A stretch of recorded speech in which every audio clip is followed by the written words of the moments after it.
वित्तीय वर्ष 2024 का बजट अब पेश होने को है। इस बजट के पेश होने से पूर्व handloom handicraft exporter welfare association ने एक प्रेस वार्ता कर बजट 2024 के लिए अपने सुझाव साझा किए हैं। HSEWA के अध्यक्ष CP शर्मा ने कहा कि हमें आगामी बजट 2024 के लिए अपना सुझाव प्रस्तुत करने में खुशी हो रही है।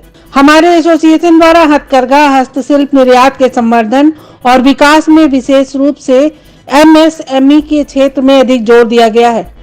लगभग 5900 निर्यातक प्रत्यक्ष और अप्रत्यक्ष रूप से हमारे साथ जुड़े हैं। हमारे प्रधानमंत्री जी का जो विजन है वह हमें 2030 तक 3 गुना करना है। इसके बाद हमें आने वाले बजट में सरकार द्वारा कुछ बिंदुओं पर सहायता की आवश्यकता पड़ेगी, जिससे हम अपने प्रोडक्ट की कॉस्टिंग को कम से कम रख सके और प्रोडक्शन की क्वालिटी को बढ़ा सके। इसमें से 90 लाख MSME यूपी में रजिस्टर्ड है। Out of this 6 crore 34 lakh MSME 90% जो MSME है वो माइक्रो लेवल की है।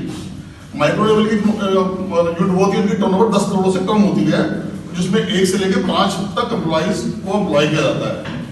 हमारे एक्सपोर्ट सेक्टर में 30% ऑफ द GDP हमारी MSMEs कंट्रीब्यूट करती हैं और 40% of the total exports of India का कंट्रीब्यूशन हमारी MSME से आता है। लेकिन अनफॉर्चुनेटली गवर्नमेंट के पूरे प्रयासों के बाद भी MSME सेक्टर आज तक बहुत ही नेग्लिजेंट सेक्टर रहा है। उसको प्रॉपर प्रोत्साहन भी मिल नहीं पाया। आज एक क्लियर कट पॉलिसी है कि सभी MSMEs को 50 लाख से लेकर 2 करोड़ तक का लोन दिया जाए कोलेटरल फ्री, लेकिन कोई बैंक उसको कंसिडर नहीं करता। हमने फाइनेंस मिनिस्टर को डिमांड भेजी है कि मॉनिटरिंग सिस्टम होना चाहिए बैंकों के ऊपर कि आपने कितने MSMEs को लोन दिया है, कोलेटरल फ्री दिया है, उसमें वुमेन एंटरप्रेन्योर कितने हैं। जब तक आप एक ट्रैक रिकॉर्ड नहीं रखेंगे कोई भी बैंक अपनी गाइडलाइन को फॉलो नहीं करेगा।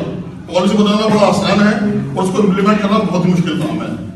इसके अलावा 2020 तक जो एक्सपोर्ट पॉलिसी थी उसके अंदर एक्सपोर्टर्स को 5 से लेकर 7% तक इंसेंटिव मिलता था, लेकिन due to WTO world trade organisation ने हमारी गवर्नमेंट ने उस स्कीम को हटा दिया और 1 जनवरी 2021 से एक नई स्कीम लागू कर दी, जिसमें हमारे सेक्टर को 0.5 मतलब 50 पैसे से 1 रुपए तक का इंसेंटिव मिलता है। आज की डेट में हमारे देश में जो एक्सपोर्ट की ट्रांजेक्शन कॉस्ट है वो 12 से 15% है, जो in comparison to foreign countries में ट्रांजेक्शन कॉस्ट 7 से 8% से रहा। इस ट्रांजेक्शन कॉस्ट को मीट करने के लिए, कैपिटल इनएडिक्वेसी को मीट करने के लिए एक्सपोर्टर्स की जो इश्यूज हैं कि एक्सपोर्ट को टर्नओवर कम होती जा रही है आने वाले समय में, क्योंकि कोविड के टाइम ही थोड़ी सी हमारी टर्नओवर बढ़ी थी, क्योंकि बायर्स लोग जो है वो आ नहीं पा रहे थे, इसलिए रिपीट ऑर्डर दे रहे थे। तो अभी हमें चाइना से अगर मुकाबला करना है तो चाइना जैसा हमें बनना पड़ेगा, क्योंकि क्या होता है कि वहां से ईगू से अगर शिपमेंट जाती है चाइना के तो वो 8 दिन में मैड्रिड पहुंच जाती है, क्योंकि समुद्री मार्ग से उनके पास ट्रेन मार्ग है, जिसकी हमारे प्रधानमंत्री जी ने अभी जो हमारे G20 में हुआ था उसके दौरान समझौता हुआ है गल्फ कंट्रीज के साथ कि भाई हम लोग समुद्री मार्ग से एक ऐसा रास्ता बनाएंगे जिसमें हमारा भी ट्रेन के माध्यम से यूरोपियन सिटी के साथ हम लोग मैच कर सकें। लेकिन उसमें लगता है हमें 10 साल लगेंगे। इससे पहले हमने वेयर हाउसिंग फैसिलिटी, यानी इसे बोलते ड्रॉप शिपमेंट कंसेप्ट, कि आप शिपमेंट अपनी वहां रखें और शिपमेंट जैसे जैसे बिकेगी वैसे वैसे पेमेंट हमारे एक्सपोर्टर को मिलती जाएगी।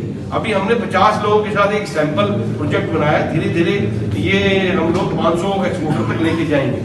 तो इसके लिए हम लोग थोड़ा समय चाहिए, लेकिन ये हमारा श्योर है कि हम 3 गुना टर्नओवर हम 2030 तक कर पाएंगे।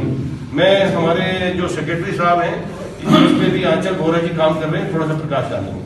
मोस्टली जो ड्रॉप शिपमेंट वाला कंसेप्ट है बहुत यूनिक कंसेप्ट अभी आया है ऑल ओवर लाइक ग्लोबली। उसमें हम लोगों ने सबसे पहले इनिशिएटिव लिया इसके लिए, और इसका रीजन यही था कि एक तो सब लोगों का अगर इंडिविजुअल शिपमेंट भेजते हैं और एक आप क्लब करके भेजते हैं तो आपकी ट्रांजिट और जो फ्रेट कॉस्ट है तो उसको हमें कट डाउन करना था, वो हमारी ऑलमोस्ट 1/4 हो जाएगी।